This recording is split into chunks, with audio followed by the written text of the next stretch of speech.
আজকে জাতীয় নাগরিক পার্টি এনসিপির কেন্দ্রীয় নির্বাচন পরিচালনা কমিটির পক্ষ থেকে আজকে এই একটা প্রচারণামূলক একটা ভোটের গাড়ি আমরা উদ্বোধন করব, যেটি সারা ঢাকা শহর এবং ঢাকা শহরের বাইরেও বাংলাদেশের বিভিন্ন স্থানে আমরা গণভোটের প্রচারণার জন্য এই গাড়িটি প্রদক্ষিণ করবে রাস্তায় এবং গণভোটে হ্যাঁ এর পক্ষে ক্যাম্পেইন করবে, প্রচারণা করবে। আমরা ইতিমধ্যে প্রত্যেকেই জেনেছি এবং জনগণের কাছে আমরা এই বার্তাটা নিয়ে যাচ্ছি যে এবারের নির্বাচনে কিন্তু প্রত্যেকটা নাগরিকের 2টি করে ভোট থাকবে। কারণ একটা হচ্ছে সরকার গঠনের জন্য যেই ভোট, অর্থাৎ আপনি প্রার্থী নির্বাচন করবেন, আপনার জনপ্রতিনিধি নির্বাচন করবেন, সেটার জন্য একটা ভোট, সেটার জন্য আপনি আপনার পছন্দের মার্কায় ভোট দিবেন।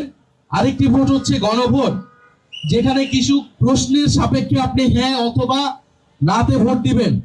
গণ অভ্যুত্থানের পরে সময়টা জুড়ে আমরা যে ঐক্যমত কমিশনে ফ্যাসিবাদ বিরোধী রাজনৈতিক দলগুলো নানান আলোচনা, সমালোচনা, তর্ক বিতর্কের মাধ্যমে জুলাই সনদ প্রণয়ন করেছিলাম, সেই জুলাই সনদের উপরে এই গণভোট অনুষ্ঠিত হচ্ছে এবং এই গণভোটে আমরা জাতীয় নাগরিক পার্টি এনসিপি হ্যাঁ এর পক্ষে অবস্থান নিচ্ছি এবং জনগণকে আমরা হ্যাঁ এর পক্ষে আহ্বান জানাচ্ছি।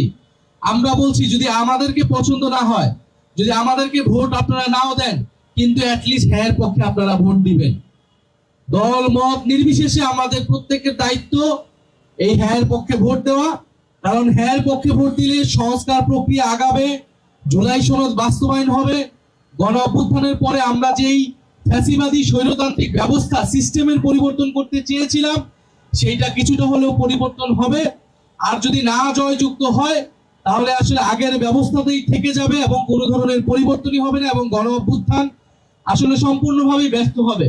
শুধুমাত্র সরকার পরিবর্তন হবে। একটা সরকার গিয়েছে, একটা দল গিয়েছে, হয়তো ভোটের মাধ্যমে আরেকটা দল আসবে, কিন্তু আগের সিস্টেমে, আগের পদ্ধতিতেই কিন্তু তারা দেশ চালাবে। ফলে সবচেয়ে ভালো মানুষটাকে যদি সরকারে বসানো হয়, তাহলে সেই দেশের কোনো পরিবর্তন করতে পারবে না। এই জন্য আমরা বলছি, আপনারা হ্যাঁ এর পক্ষে, সংস্কারের পক্ষে ভোট দিবেন এবং দলমত নির্বিশেষে আমরা সংস্কারের পক্ষে, হ্যাঁ এর পক্ষে ক্যাম্পেইন করবো। সেটার জন্যই আজকের এই উদ্যোগটা। আমরা এরকম আরো অনেক উদ্যোগ এই পুরো ইলেকশনের আগ মুহূর্ত পর্যন্ত নিব। ইলেকশনের দিন পর্যন্ত আমরা হ্যাঁ এর পক্ষে এবং 11 দলীয় জোটের পক্ষে আমরা ক্যাম্পেইন চালাবো। এখন বন্ধুগণ, আমাদের এই হ্যাঁ এর পক্ষে কথা বলা বা ভোট দেওয়ার জন্য প্রচারণা করার দায়িত্বটা আমাদের সকলেরই ছিল, সকল রাজনৈতিক দলেরই ছিল। কিন্তু আমরা দেখতে পাচ্ছি কোন বিশেষ রাজনৈতিক দল তারা ন্যায়ের পক্ষে কথা বলা শুরু করছে। তারা ইনিয়ে বিনিয়ে নানাভাবে ন্যায়ের পক্ষে, মানুষ যাতে ন্যায়ের পক্ষে ভোট দেয়, তাদের কর্মীরা যাতে ন্যায়ের পক্ষে ভোট দেয়, সেটার জন্য প্রচারণা করার চেষ্টা করছে। তারা প্রথমে বলল যে সরকার নিরপেক্ষ থাকতে হবে, সরকার হ্যাঁ এর পক্ষে কথা বলতে পারবে না। এই বিশেষ দলই যখন সংস্কার কমিশন হয়েছিল, তখন তারা বলেছিল এই সরকার কেন সংস্কার করবে, গণ অভ্যুত্থানের পরে কোনো সংস্কারেরই প্রয়োজন নাই তারা বলেছিল।